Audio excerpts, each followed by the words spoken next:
Bop, bop. Hey, dude.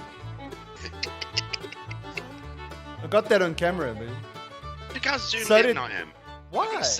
I gotta be over here to be your size. I'm like a meter away. Well, come. You can come closer. Come closer. A little bit more. Oh, A you little don't bit more. want you don't want that to be. A little bit more. A little bit more.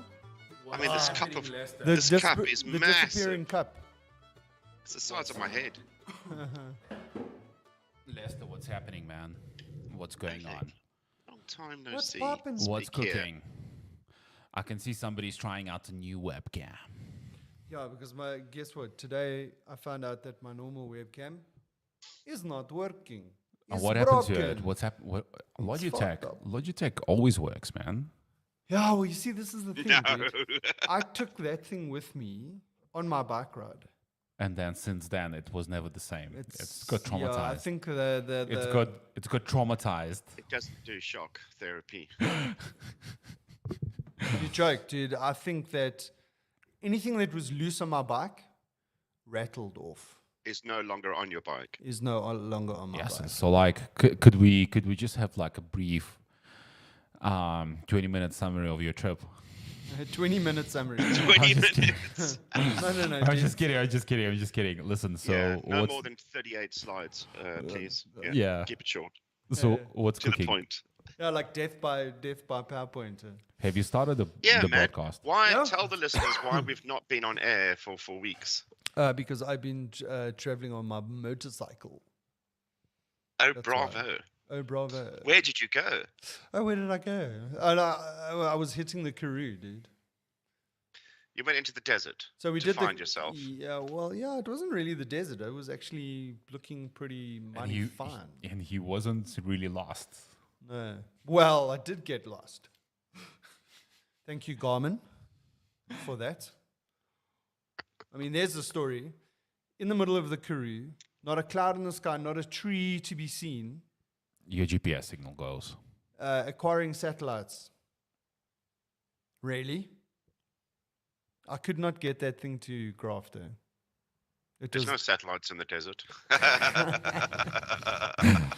yeah. So yeah, that was the story. But I mean, yeah, it was a good trip. Here I am back again, so all good. You live to tell the tale. I There live we to go. tell the tale. Yeah, but it was good fun. It was like I didn't know what day it was. I didn't know whether it was Wednesday, Tuesday. I didn't know what date it was. It was just day one of the trip, day two of the trip. It was awesome. But it was awesome. Yeah, it awesome, was like, awesome. yeah. Yeah. Yeah, it was very good. I can't wait to do the next one. Okay, so what's the plan for the next one? Have you guys already spoke about, like, Yeah, well, I mean, there are lots of places to go. We would like to go to the same sort of like area, yeah, but instead of being on the south side of the national highway, be on the north side. So more like Cedarburg series, All Cedarburg, the seas. Sutherland yeah. with an S, So, Sutherland, Loxton, Mervilleville. so if I have to ask you, like, so what would you do different on the next trip? I wouldn't pack so much shit. Man, I had like the thing is like when you've got space, you tend to fill it. So I borrowed these panniers from Brian. So I put the racks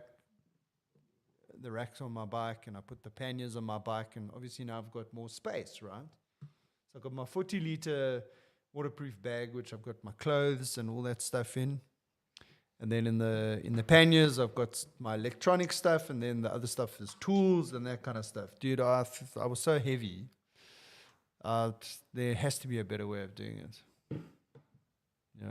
Anyway, but I mean, I don't like. I look at these women or these guys, these people that travel around the world on their motorcycles. I mean, those bikes are loaded up like deluxe, and so I say that I think I was carrying too much weight. And don't If you forget remember that your interviews with these people yes. that bike around the world, Mm-hmm. I seem to remember in most of those interviews they all said, we did this run thing I learned most: carry less. Yeah, yeah, that's true. That's true. I mean, So look, the you've thing not is, listened to all the people you've interviewed at all. no, I didn't. No, no, no. It's like, because the thing is, like, you think, oh, you know, I've got this spanner. Do I take it or don't I take it? Well, I've got space for it. And like, okay, but maybe if I leave it home, then obviously I save weight. And then you go, but I know what's going to happen. I'm going to be out in the middle of nowhere and I'm going to need this spanner. So I put the spanner in. And you do that with a couple of things, and the next minute you've got like your whole toolbox on your bike. Yeah. Yeah. Yeah. Yeah. So I mean, we had some, we had some stuff to deal with on the way. Like one of the guys had a puncture, so we had to repair that on the way. Like on the side of the road. Yeah. Did you have a tire repair kit? Yeah. Yeah. And did you have a pump with you? He had some of those compressed air bombs, but I had a compressor with me as well. Okay. But then when we tried to use my compressor, You took a compressor with you. You took a compressor. Yeah. no, well, it's specifically it comes in a packet or a bag. It's got a BMW badge on it, so it goes well with this. No. Oh. No, dude, it's a puncture repair kit with a mini compressor, Okay. and it's about this big. Okay. This big. And yeah, so but then when we used my compressor, we used it on one of the other guys' bikes using the cigarette lighter thing. What does it do? Pops all the fuses on the bike. Not all of them, but pops the fuse on that circuit. Yeah. So all of a sudden he can't charge his cell phone anymore or anything like that. Yeah. So the next stop we had to try and find some fuses, and then his like luggage rack on the back of his bike, all the bolts, the nuts and the bolts disappeared. So this thing was loose under the seat. Yeah. So we had to stop and find some Bolts. cap screws for that. So I broke my bike. I broke that torsion bar on my bike. Yeah. So like it wasn't like plain sailing. Like we had stuff to sort out. And then the one guy, when he bailed, he dropped his bike in the mud. Like he twisted his handlebars. So like when we got back, we had to fix those and get them centered again and that. And then obviously he was doing some maintenance on his chain because his chain was loose. And so it was good fun, man. It was really good fun, Yeah. And the places we stayed at, I mean, the one place in KRAK was amazing. All the like beautiful stars, clear skies. Not a cloud in the sky. So the weather was amazing. No right? light pollution. Stars like I haven't seen 20, 30 years. I haven't seen stars like that. Wow. I'm definitely going back to that place. Wow. Yeah. Amazing, it was dude. great. Yeah. Okay. Amazing. I'll spare you the details now. I know you guys are getting envious and all that stuff. So hang on. How long did it take you to ride there? Okay, so Because I mean, you're going on an off-road kind of adventure here, yes, but you got to get there. like where? What's the destination? No, but I'm just saying, you've got an off-road, a bike designed more for off-road. Yes. How long does it take you to ride to where you start your adventure? It doesn't start at home. Oh, yeah, no, fair enough. So, I mean, just to describe, the trip was over 5 days. 2 of the days are predominantly tar. So the first day and then the last day going back to Joburg. So on the way down, we went Joburg to Colesberg and we stayed in Colesberg. So that was purely tar all the way down. Okay. Then the next day we did probably about 5 Ks of tar and then we hit the dirt. And the next time we hit the tar was just before we got into KRAK, which was pretty much our destination for that day, for second day. So we did some tar there, and then we did a bit of dirt then to get to the place we were staying at. And then the next day was the same thing. Like we went straight onto dirt. We were on dirt most of the day. Hit some tar, hit some more dirt, so on and so on and so on. Yeah, it was good fun. And then on the way back, basically the last day was tar again. But I mean, that was for the other guys. Well, for me it was as well, but I was going down to Cape Town. They were coming back to Joburg. Yeah.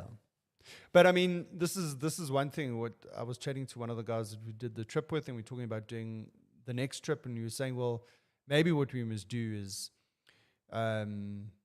load the bikes up on trailers, drive down to that area straight on the highway, and do 1,000 k's to get to the area in comfort, Yeah. and then, well, I mean, like the one guy that I ride with, he's engaged and the other guy's married, so the woman would like to come with, but they will drive the car while we're riding. So in other words, we'll all go down there, trailer the bikes, get to sort of like our starting point. So let's say it's Beaufort West. And then the women will drive the car and we will ride the dirt and whatever, and they might follow us on the dirt, or they might just go on tar, but they will meet us at our destination for that particular day. So they'll stay at the same place as us and all that kind of stuff, and we'll ride the dirt and they will drive the tar. Something like that. So that's potentially an idea for the next trip. Yeah, that's actually not bad, dude. Yeah. That's actually not bad. But I mean, the thing is, I don't mind. I mean, here's the crazy part. So when I came back from Cape Town, I did 1,400, 1,500 Ks over 2 days, 850 on the one day and 650 on the next. Did you just rush back, straight motorway, highway? Yeah, highway, yeah. You didn't go off road on the way back. No. I did Yeah. think about it, but I thought, oh, shit, I'm on my own. You Better can only not risk really it. do 250 Ks a day because you never know. You might hit some water, you might hit some sand, drop your bike, pick your bike up. Listen, there were some sections that we went through where I got stuck with my bike in the mud. There's no ways that I'd be able to get out of that thing myself in a short period of time. I mean, if I was on my own, then I would have to dig my bike out before getting it out. If you know what I mean? Like now what would happen is I get stuck. I'm on my bike. The guys come and say, okay, we'll push and you, and then that helps you out. There's no ways I would have been able to get out of there on my own without getting off the bike, taking off some of my gear, taking my panniers and my luggage off, make the bike lighter, then try and get it out of the mud. You know, maybe I'm lucky with all the luggage off and all that. It's light enough now to get out of the mud. If not, then I've got to find a way. I've got to dig out, maybe find a branch or something to put As under frustrating the wheel. as it must be at the time, though, because you're on your own and it's so much effort to rescue yourself. Those are the things that are the memories. That is correct. And I suppose this is the thing, is that you've got to just accept that this is how it is. You're going to drop your bike. You're going to get stuck. You're going to have a problem, right? And I think, and then you mustn't have set yourself this audacious goal to travel 500 Ks on dirt. Yeah. That's mission impossible, dude. Yeah, because then you see what Yeah, but happens. you You lo- start you getting know enough now stressed. It's yeah. like, now you're stuck and I need to get this thing and I'm going to be late. I need to get there before I'm dark or whatever it is.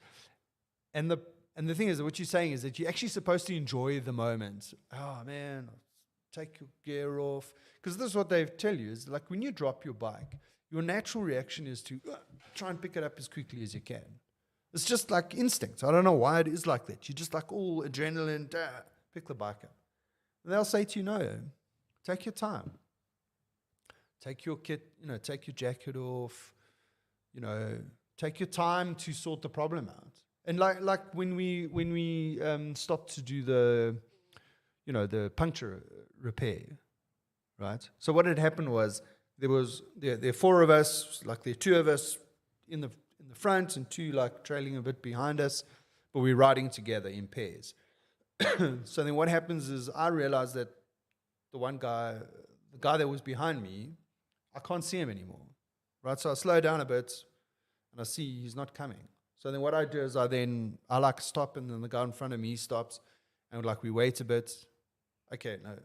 Then the guy comes and says, hey, no, Raynard's got a puncture. So we all turn around, ride back to where he is. He's on one of these low-level concrete bridges. Where this river is. I mean, there's hardly any water in the river. It's just like a river bed. But we stopped there, and like we're taking our time and unpacking some stuff, finding some tools, finding the repair kit, finding the compressor. We then fixing the puncture, and then we fixed it, and we could still hear that there was air coming out, so we did it again. I mean, not that I did it, but the guy, he was doing it on his own bike. But you're standing there and you're looking at the mountains, and you're looking up the riverbed, and you're taking some photos. It's like almost like it's a welcome break. You know what I mean? Because like you climb on the bike and you tend to just ride and ride and ride. I mean, you did share with us some action pictures, Yeah, especially some like the action one shots. where you are chasing the tortoise. Yes, that is I correct. mean, it clearly outran you. So yeah, it did. Yeah, your legs must have been tired. very. Yeah, but I mean, I've got GoPro footage of the trip. I mean, I've just downloaded it onto my computer and haven't really done much with it. But there was one section where I remember there was this. So like we're riding. So the second day we like hit the dirt and we think, okay, well, I'm thinking it's going to be farm roads. It's like secondary dirt roads that are in fairly good condition. It's not really going to be that technical. And it's like that in the beginning. But then we start getting to sort of like the hills and the mountains, when you're going up and down. But now you're getting onto like a farm road that's probably not used that often. There's been a lot of rain, there's a lot of erosion, and all of a sudden then there are ruts and that kind of stuff. And then there are also these like sort of like speed bumps. They're not really speed bumps, but they're like this kind of thing. You see, and it's quite cool. You're going and you're like, wow, it's quite a thing. And we get to this one. There were two in particular. The guy was in front of me. He was going a little bit slower than me, and I was catching up to him. And he went over the rise. And normally when he goes over the rise, I can still see his helmet when he goes down the other side. He disappears there. So I'm like on the anchors, and as I come over the thing, that's it. It's just like almost like a incline, like down. It wasn't like, like the same level on the other side of the hump. Yeah. Okay, so that was one. Listen, can you realize, shit, I could have been going a lot faster. Yeah. And this could have ended just quite This turns into motocross. Anyway, yeah, exactly. on a flipping 250 kilogram bike that's loaded with another, call it 300 kilograms of bike. Oh my God. Anyway, so fortunately I survived that one, and we're going. And then there was another one where it was same thing, but this time I was going a bit faster. You felt a bit more confident. Well, yeah, I suppose so. A little bit more confident. And I could see that it wasn't going to be like this big drop, because there was actually a road that was joining it. So I knew it wasn't going to be like this incline. But I did come over, and then there was like this sort of like gully there. But as I came over the hump, I mean, you can actually hear my bike lift up off the ground, because you can hear the revs go up. And you can hear me go, oh, shit. But the thing is that on the GoPro, you actually don't get the real sense of what the incline was, and it looks pretty flat. But you can hear my bike get off the ground, and then it land, and then I'm like telling the guys behind me, slow down, because anyway. But we have some of those moments, and there was some on subsequent days. There were some really more technical things. Like by the fourth day, dude, my body was tired. My arms are sore, my hands are sore, because like when you're going... This is what I was thinking. You got to drive home after this endurance event. Yes. I mean, that's the last thing, surely. You just want to... That's not a happy ride. No. So when's Ole going to join you on these things? I don't have an off-road bike. I've got a street bike. You guys go and demo ride these bikes all the time. Just demo it for a longer period of time. Like for 5 days, bring it back. Yeah. Pieces. I want to be sure. Yeah, exactly. Yeah, no. Is this something you want to do, Oleg? Or does it not interest you? No. I think it's cool. I'd be really keen. I'd also, like Andrew, I would do it in a group. Wouldn't do it solo, because you can get into trouble quite quickly, like you said. Yeah. It is part of the adventure, but it's like you just want to have that safety net just in case you can't dig yourself out. Yeah, that's true. Yeah. Anyway, one day we'll get Oleg on an adventure bike. Yeah. I could have stolen you one this week. Yeah, I I saw mean, you that. should have said. Brand new. By the way, what was happening there? Were you in Spain? España. Yeah, I was in Spain on business this week. That's awesome. We're doing a project there. I've got I'm going to be going there another dozen times this year. Okay. I'm going back in 2 weeks. I'll have a look out for the bike. And you generally It's just around the corner. go to Madrid or Barcelona or? This year it's all Madrid. Okay, cool. My boss. I used to have a boss in Barcelona. Was based there. Don't you think Madrid is like kind of similar to Johannesburg, like climate-wise? Yes. No, it's just like when I was one there. word answer. Yes. When I was there, I was like, okay, it was like relatively high altitude, not as high as Johannesburg, but it was still like 1 kilometer above sea level. So like you can feel that dryness in the air, you know. Yeah, I was there in winter. It was 36 degrees. I was there in winter. And winter it's harsh. It's cold. Yeah. Yeah. I mean, even now you can still see the snow in the mountains around Madrid. Yeah. But it's hot. Oh, there's like no in between. It's cold or it's hot. There's nothing else. Yeah. Yeah. Talking about cold. What's the weather like? Yeah, in you the guys UK? are heading into winter. Jeez, dude.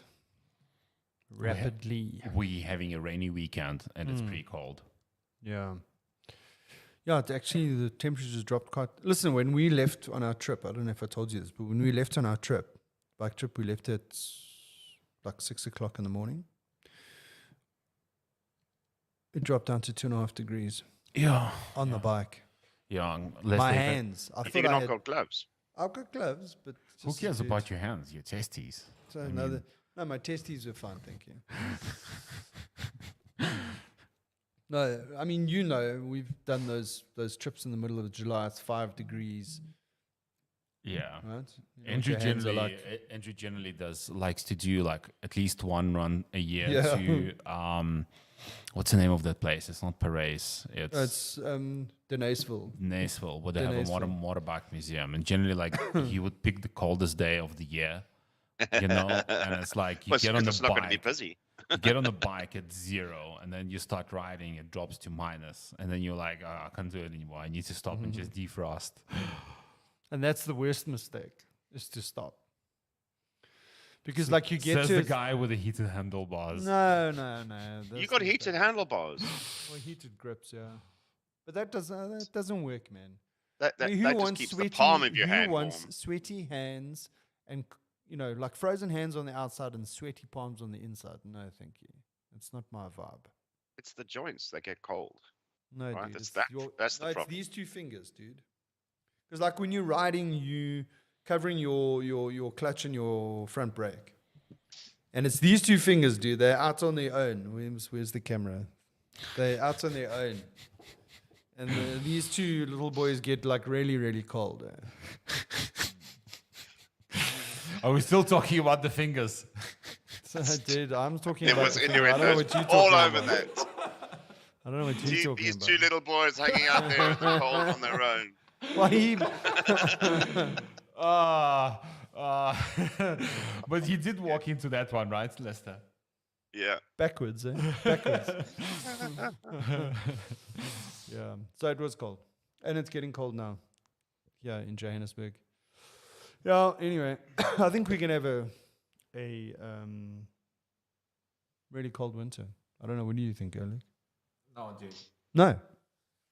Okay. No, I have no idea, dude. Like, No idea. I have no So idea. are you doing your polar swim? Yeah. What's the deal? Not eh? today, Wim, though. Wim Not Hof. today. Wim Hof. Today, I'm a successful owner of a highly prosperous poultry business. What? Yeah, inside joke. It's I've opened up a chicken farm. Yeah.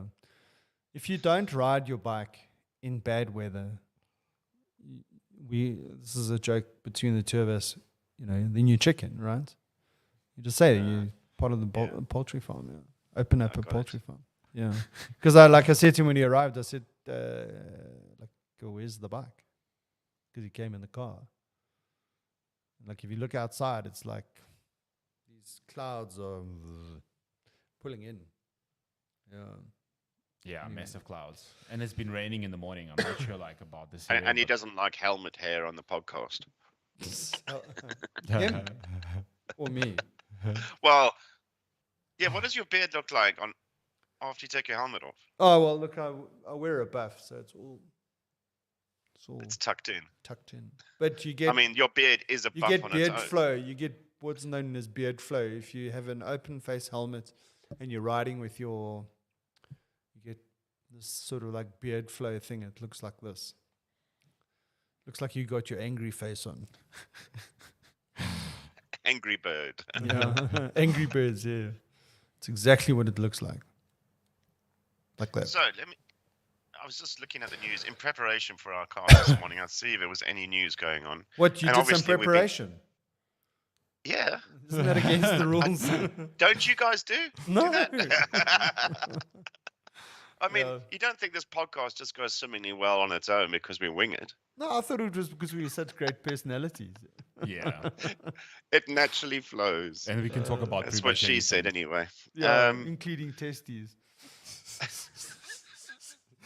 Well, you did say it's your two little boys. No. You pulled the testes thing first, and then I was talking about the two little boys. I wasn't sure what you were talking about at that The- stage. I'm glad you said. You didn't say little boys before. Hang on, this is getting graphic. Okay, carry on. know Your it's cold, preparation but- for the thing. Yes. Come on. What's in the Moving news, along. guys? What's in the news? Well, no, I was just looking, and it was because the BBC website shows the most, clicked on stories, most watched, Oh, and Please tell me obviously it's- we've got all the stuff going on in Ukraine. Yeah. We've got monkeypox. COVID has come to an end, so we thought we'd have something else. Yes. So we now have an outbreak of monkeypox. But where did that come from? Who knows? Central Africa somewhere, generally. Okay. But now it's spreading across Europe. Yeah. But the number one watch thing, and this just shows that real people watch this, look at this news, is topless woman protests at Cannes Film Festival. Watch the video.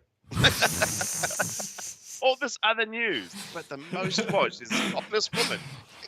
Priorities. and then they realized it was actually clickbait. No, I did click on it, and I haven't watched the video yet. Yeah, I'll say that not for safe later. for work, dude. Don't click on this from your work computer. I think it's probably fine because it's on the BBC website. PG-rated. It's PG-rated. Yeah. So what's the? I don't know why I'm going to bring this up, but what's the vibe there with regards to Johnny Depp and Amber Heard's trial? Because Everyone, I think the majority is on Johnny Depp's side. yeah, fair enough. But I mean, is it hitting the news there? Or like Yeah, people are I mean, in it. some people are watching it because in the UK we also have there's a court case between footballers' wives, Ah, right. and then that's also making news, and Okay. and everyone's like groaning around that. So some people are watching that, and some Mm. people are watching the Depp affair. The Depp affair. Yeah. But I think it's people are tired. It was fun and interesting. Well, I Now suppose it's it like, was funny and Jesus, How long is interesting this going to go on for? well, they've got I think they've got a hard stop, eh? Like, in other words, that they've got only X amount of time Yeah. to Present the case. present the case, yeah. And so it's a 6-week case, like in terms of testimony and all that. But I mean, I know it's worth a lot, but surely it should be shorter than this. Well, It's just lawyers making money. well, yeah, absolutely, absolutely. But I think the thing is that I suppose it was interesting when, like, you had Johnny Depp on the stand and you had Amber Heard on the stand, and then some of the like sort of some of the witnesses are like really, really weak, even on Johnny Depp's side as well as on Amber Heard's side. But then there's the sort of like the expert witnesses, like the psychologists or the the social media expert and so on. At least those are interesting. But you know what I find interesting? I'll confess that I have been watching live like almost every day. Yeah. Wow. But This is I like- enjoy like the sort of court case thing. I like the process and the procedure, and like to listen to how they asking the questions and the body language and all that kind of stuff. I Did mean, you like, also used to follow the Oscar Pistorius I case? did. I watched every minute of it. You serious? Yeah. Okay. So like in the evening, O.J. Simpson back in the day. O.J. Simpson. Yep. Look, I don't think I watched the entire thing because I think back in the day we didn't really. You only really We watched didn't have it. the live coverage. We got the Yeah, you highlights. didn't have like streaming and be able to catch Yeah. up, and so like with the Oscar Pistorius thing, obviously it was going on during work hours. Yeah. But in the evening, you would be able to rewatch it. I mean, I would watch 7 hours of court stuff in the evening and catch up on what was going on. And Well, at that stage, you were working so close to the action, you could have actually just walked to the court and just sat in the Probably. audience. probably. Yeah, so I've been watching the Amber Heard thing, but what I've really enjoyed over and above that is people's commentary on, like what's happening, whether it's the body language, or it's the way in which the questions are being asked, or how the lawyers are building their case and all that kind of stuff. I mean, I find that quite interesting. The So size there's- of the specimen that was left in the bed. yeah. Like the dog that like, It wasn't two little boys. two little boys. Shivered, yeah. So I mean, I laughed because they like Johnny says it was Amber that left the deposit there, and then they saying no, it was the dogs. I mean, first of all, the specimen is rather large for a small dog. Secondly, the dog can't even climb the stairs. How did it get on the frigging bed? This is where the aliens come in. Yeah. Huh.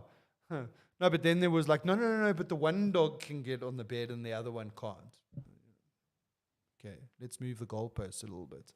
But anyway, it's been fun. But I found I found a YouTube channel with 4 guys that are all behavioral experts or body language experts. So the one guy is used to work for the US military as an interrogator.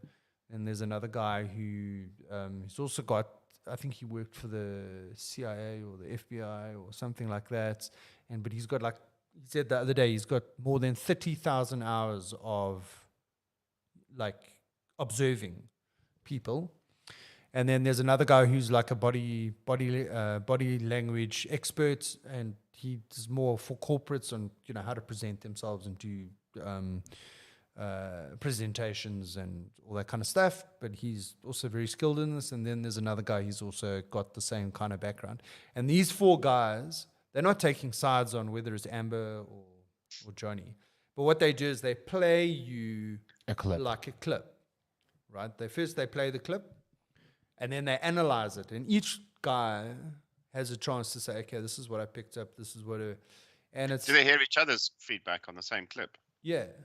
Okay. Yeah. So no, they break it down and they say, okay, well, we're not saying she's lying, but there's this element of deception, or there's this element of anxiety, and you can see how her face, and this is what her baseline is, and you can see how this thing moves away from the baseline as they ask her a tough question or something, and then you'll say, like, you can see what she's like actually expressing from like memory, like real memory, and stuff that she's being coached on how to answer. And dude, I found that interesting. Yeah. They did that with the Hansi Cronier case. Did they? Yeah. Mm. Because the whole body language, if you're looking up right, then Yeah. you're trying to make Recall. up a story. Yeah. Very interesting. Very interesting. But it's also, nerve-wracking to be in the spotlight on a pedestal like that. Yeah. I went for a lie detector test once. Polygraph. Yeah. Yeah. And the thing In is, South Africa. I'm not. Yeah, it was in Durban. Yeah, that And, makes sense. So nothing to hide. I'm happy to do this. Let me just get over and done with. Bang, off we go. And because of the whole scene of, right, we're going to ask you some questions. Now you've seen this 100 times in movies, and you go, oh my God, this is real. They've got all these things on me. They're measuring my heart rate. they're checking all this stuff, and now I'm nervous. Now naturally, because of the environment, I'm like, and then I'm thinking, look, don't act guilty. Just be normal. And the more you think about this, the more you like hesitate, because you're like, what is it? And is your name Lester? Yes. No, I mean yes. Oh, did I say yes too quickly? Oh, and all this is going through your head, which just makes it worse. And you can hear the little printer going. It just, the whole environment makes it worse. Is it not the same for them sitting in this court? Absolutely. No. I think polygraph is more comfortable in the court case, by far, because number one, you're dealing with like one or two individuals, right? It's it's not like a court case where you have prosecutors, you have defense lawyers, you have audience members, you have the judges, plus taking into account that it's televised over the whole world. Whatever you. So that makes her more nervous, though. It will make you more nervous for sure. I mean, it's like there's no way to get around it. I mean, it's like you basically on the palm of the hand, and everyone's watching your reactions, everyone gauging like how you respond. It's a very hard situation to be in. But I mean, the thing is that you have a baseline, though. But there's a reason why the situation, in terms of this court case, is taking place, and it is part of the fair process. With polygraph, it's a slightly different thing. It was quite interesting because you remind me, I went for like quite a few polygraphs, I think, over the last 15 years, and the corporate ones or the ones that they do in the company is generally very different to like the ones that's done in the police. Right. Like I think in the polygraph in the police department, police station, there's always like a lot more nerve-wracking than the one in the corporate environment. Yeah. But it's generally coming out in this episode. It's generally the same procedure, right? It's like they'll go with the story that they're trying to zoom into to establish the baseline. They will start with like common questions like, what is your name, were you born, blah blah blah, just to set the baseline, and they would move into the things that interest them. But it's like 90% in the polygraph is how skillful is the person that's conducting the interview or the polygraph. That's like 90%. Yeah, I'll go with that. You can't beat. So how many more weeks left of the Depp affair? I think they have to finish the end of next week. So that's going to be the final judgment. No, well, I think that's when presented all the case and everything, and then the jury has to go and deliberate. So it's going to be up to the jury. Yeah, dude. Yeah. I feel sorry for them that they have to sift through all that shit. Yeah. But Lester, what's your take? Like on this whole thing, a jury versus a judge. Which one do you prefer? Personal preference. I think because we've got the same here. We've got magistrates and we've got crown courts. So depending on the cases, you might have a jury or not. But most civil affairs, you just have a magistrate. And it's not even necessarily a paid magistrate. So it's different from the magistrates in SA. They just do this part-time because they are a trusted individual to make a balanced decision. But that's for civil affairs. The more serious the crime, the more you go up in the legal system to the top, which is the Crown Court, where you have all the bells and whistles, the juries, But don't they judges. have multiple judges? Like they have 3 or 4 judges. So it's not like one judge and then like in America, one judge and a jury. Don't they have like 3 or 4? Once you get to the Crown Court. Yeah, that are sitting. It's like a constitutional court. I don't actually know. It would be a panel of judges. Yeah, it's like constitutional court. So I know for international crimes, there's more going on. Yeah. Only for the countries that recognize that court, right? Well, that's why I think it needs more people. But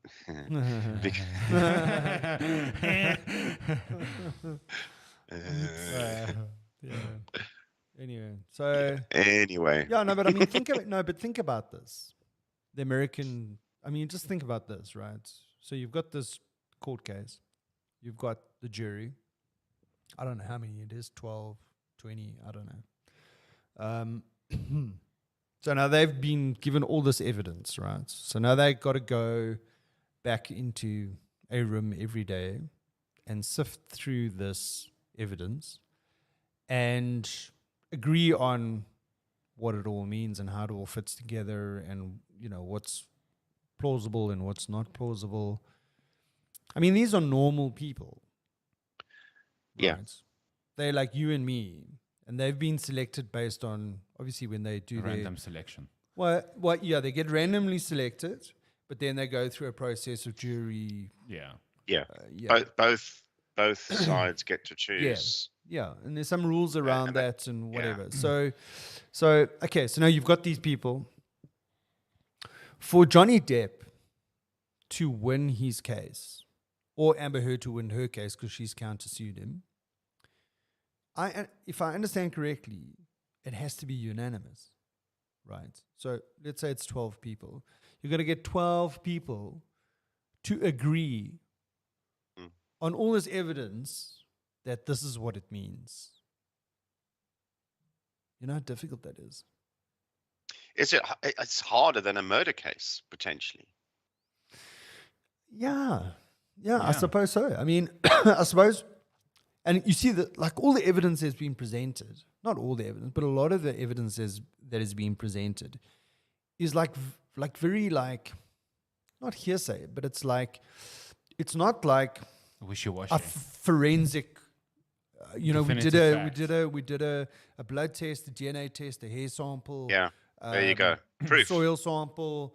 Okay, I'm Yeah. going all CSI now, but if you know what I mean, it's not like forensic evidence. Yeah, per se. It's like It's not okay, like this person said this and this person said this, and it's like trying to triangulate.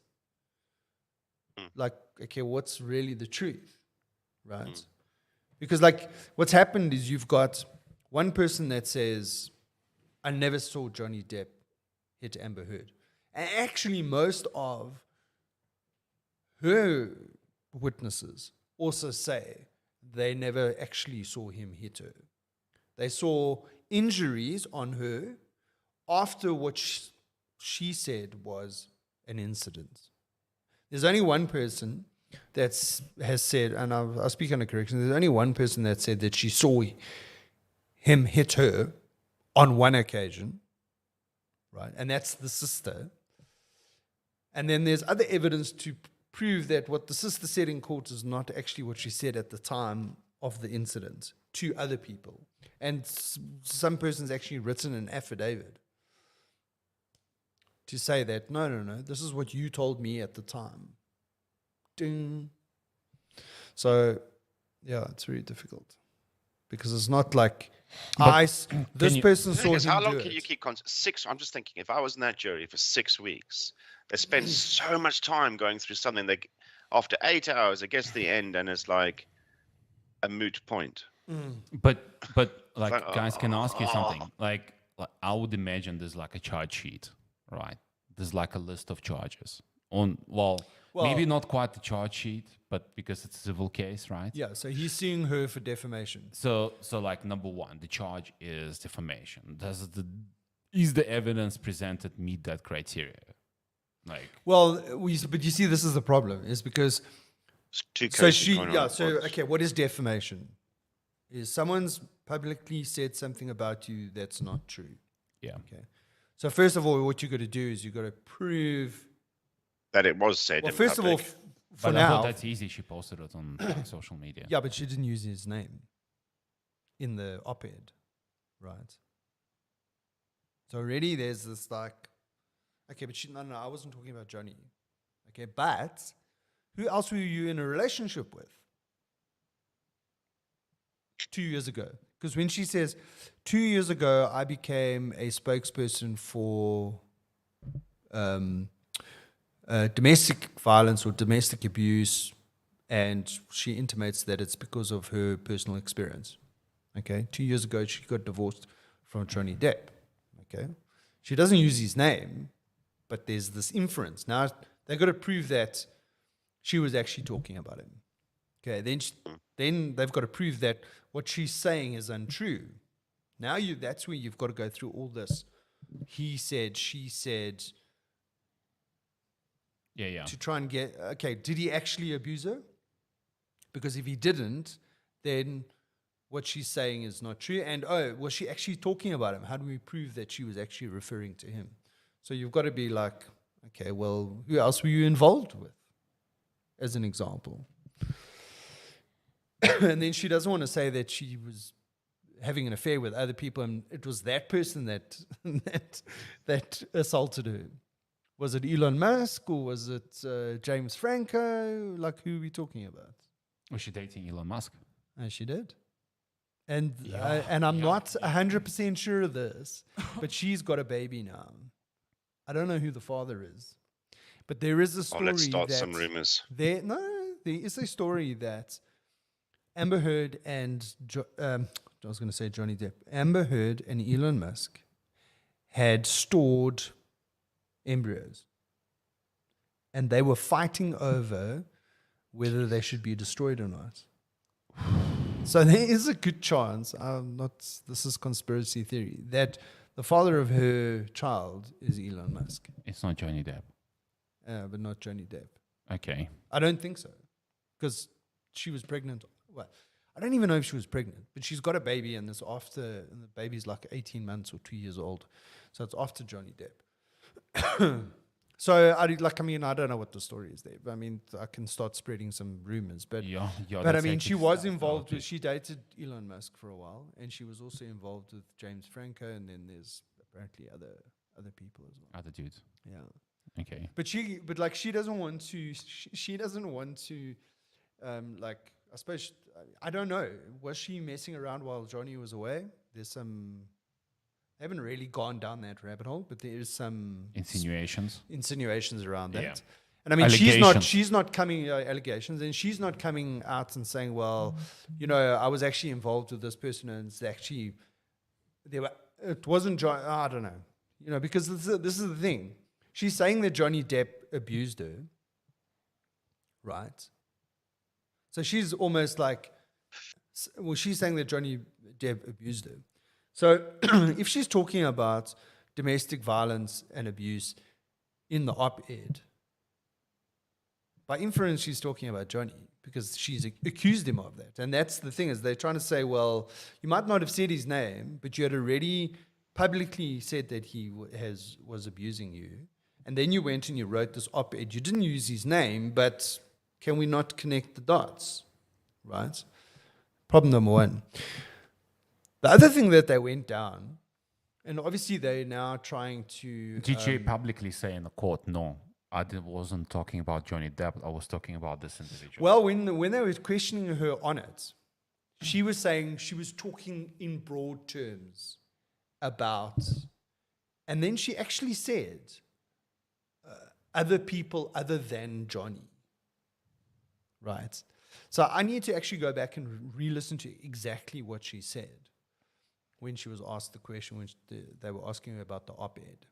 If she said other people other than Johnny, it means that he's implicated by default. Yes, but she wasn't talking, she's trying to say she wasn't talking specifically about him.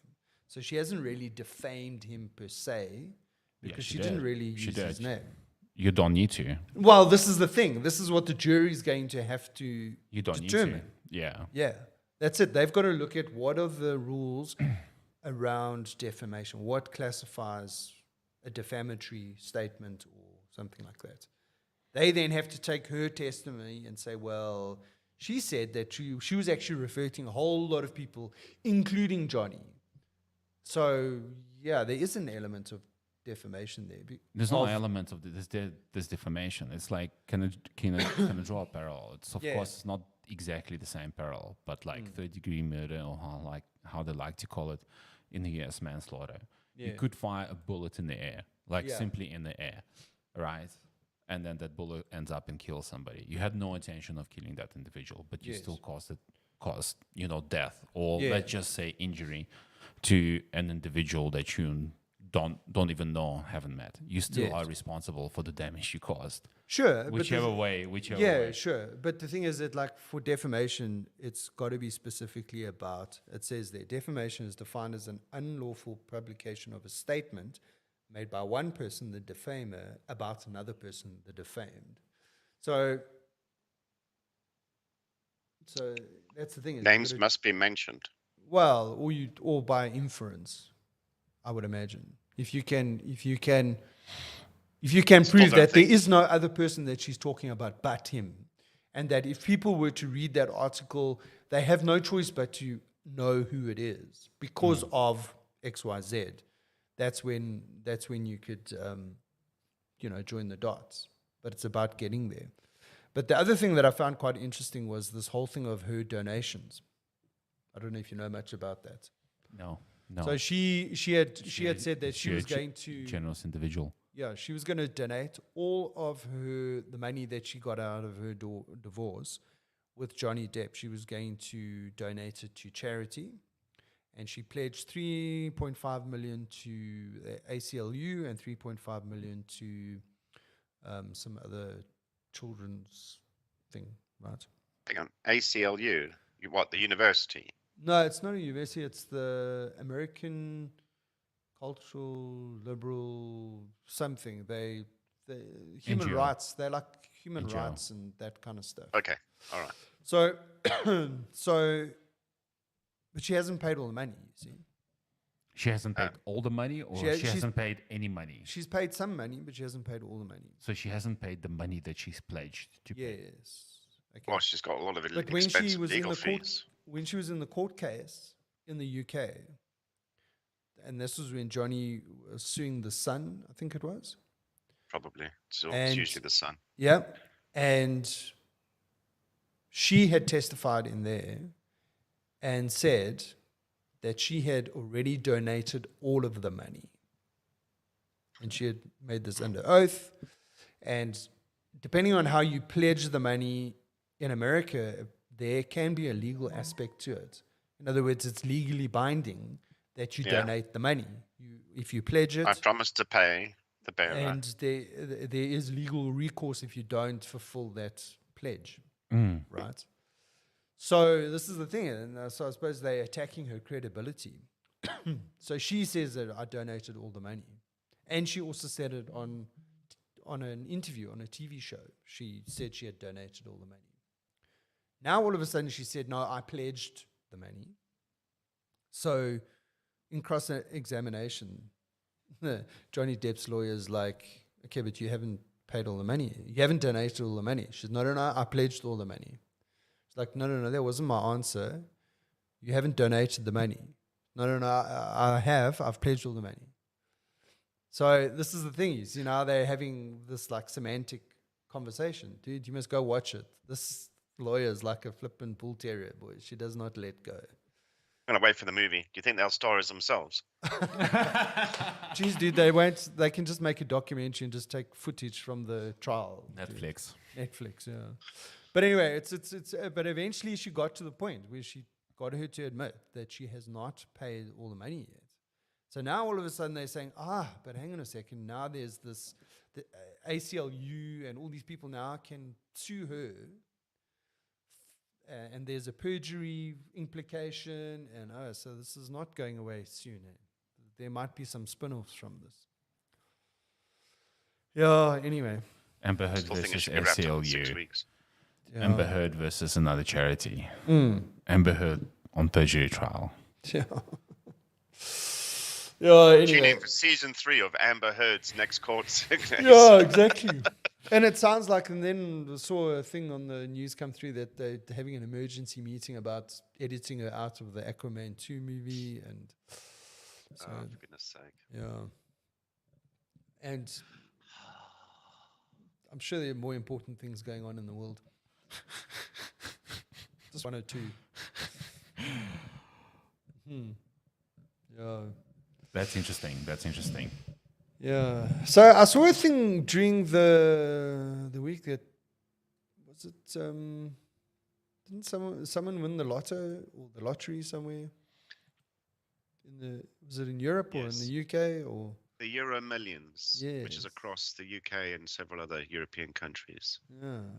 I think it was like 184 million, 186 million pounds. It's not bad. It's It's not like, bad. Solid. yeah, baby. I mean, I had my ticket in there. Is there something you want to announce on the show? I don't know how to say this, but there is a second prize. Okay. I mean, there's obviously, depending on how many new numbers come in, there's prizes, but there's a big gap between getting all the numbers and the next one. There's a big Yeah. gap. So the main prize is So 186 you got 20, million. 20 quid. You got 20 quid. So there's also a raffle number. So despite the number draw, there's also a random raffle number selected. So every ticket has a raffle number in the UK. And if your raffle number comes in, you get £1 million. And I've always said, look, great if I won 186 million, but I'm happy with the raffle. So,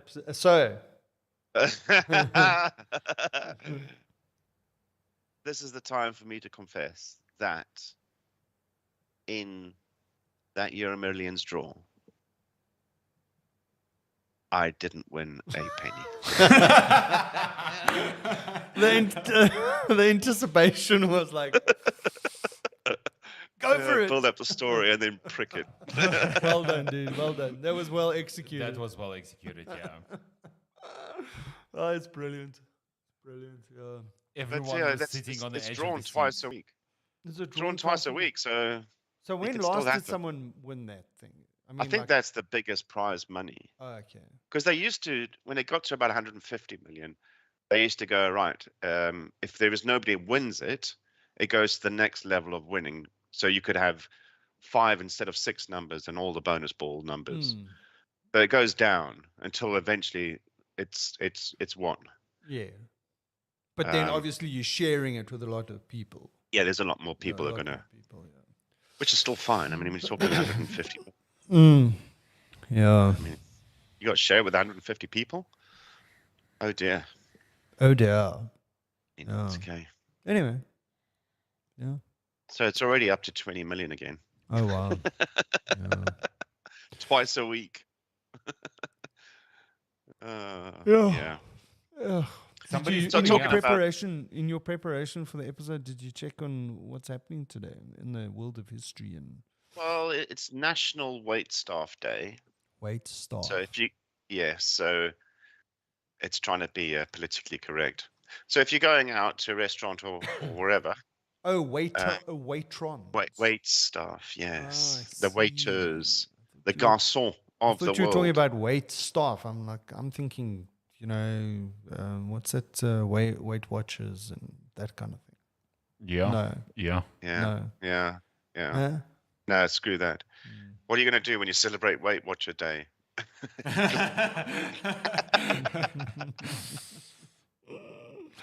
Yeah. Okay, on this day in history. Interestingly, the first people to cross to fly across the Atlantic was Charles Lindbergh in 1927. I was on this day. First Wow. solo Wow. flight. Spirit of St. Louis and all that. It was only 5 years later that was Amelia Earhart, the woman, to fly across the Atlantic. Solo flight. It's just coincidence. They both landed on the same day, 5 years apart. Wow. Or was that planned? Planned, yeah. Wow. That's All right, closer to our time, though. Today, in 1981, reggae musician Bob Marley receives a Jamaican state funeral. Oh, He yeah. got a state funeral? Did you know that? no, I didn't know that. I mean, yeah, he's a legend, but what do the other reggae singers think? Are they expecting the same thing?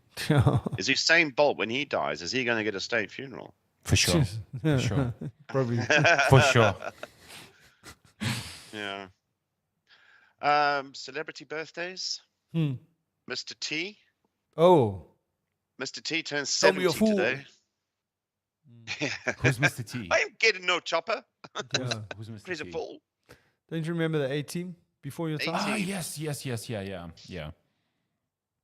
Is he 80 now? 70. Yeah. Yeah. Hmm. There's not much else. There was also this on this day in history, 2004. Stanislav Petrov was awarded the World Citizen Award. I know that A one. World Citizen Award? I didn't even know there was such a thing. But basically, the Cold War, this guy averted a potential nuclear war after correctly guessing that the Russian early warning system had a fault in it. So it had alarmed, and that they should have followed procedures to launch the nukes, but he decided that this can't be right. Sure. Yeah. Sure. And it was a flock of birds.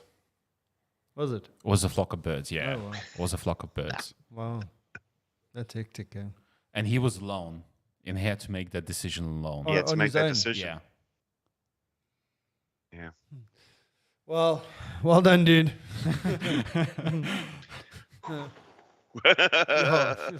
You thought you had a bad day today. Imagine what his day was like. What? But can you On my imagine? shift when I'm on my own because the guy's gone to the toilet. But can you imagine the pressure? But you have to make that decision within 2 minutes. Yeah. Go, baby. No, okay, I won't do it. Oops. No mobile phones in those days to phone up people and double check stuff. Yeah, just WhatsApp quickly. Is this the Yeah. correct answer? Anybody else see this on the radar? Yeah. Anyone? Yeah, anyone? Crazy, man. Crazy. Ugh. Right, I've got nothing else for you guys. Okay. That's awesome. Oh, well. There we go. But we're back online. Happy so birthday, we'll be, Mr. T. Yeah, happy birthday, to have Mr. us T. If I'd back known, on I air. should have had the theme song. Dun, dun, dun, dun, dun, dun. I've got a Mr. T t-shirt. Is that I've got a no? Mr. T Is that the- t-shirt. Is that the theme song from the 80s? Yes. Okay.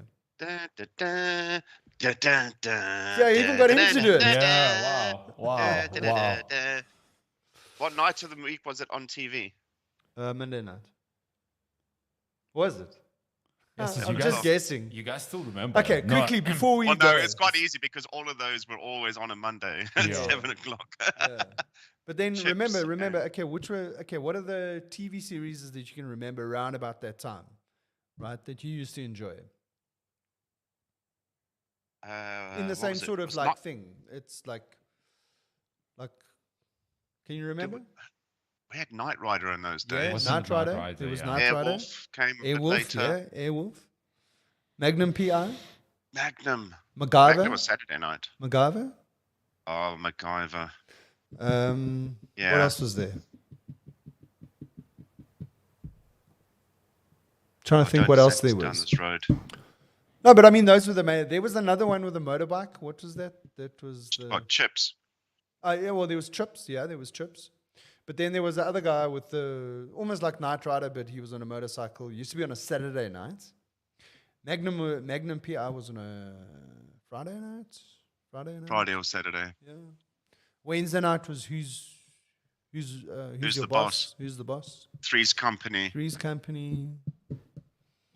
What else is there? Like that, like The reason we remember Sticks in this your only mind. because there wasn't much on TV. yeah. That too. We didn't there watch were much TV. lots of that was National like- Geographic stuff, like undersea Well, sounds. whale sounds. Yeah, like that. But that's cool. That's relaxing. Yeah. Or some bird in some forest that does its little dance. Yeah. Yeah. You know what I mean? Yeah. Yeah, like that. How did they? Yeah, exactly. Oh, Yeah. man. This is hurting. I can't stop it. It's getting worse. Don't look Okay. into my eyes. Ah. On that All happy right. note. It's that good to be happy back. note. It's good to be back. We'll be back again next weekend. I hope. Cheerio with two little boys. Bye. Bye. I love the way my camera's pixelating it now. Your internet's going to go down.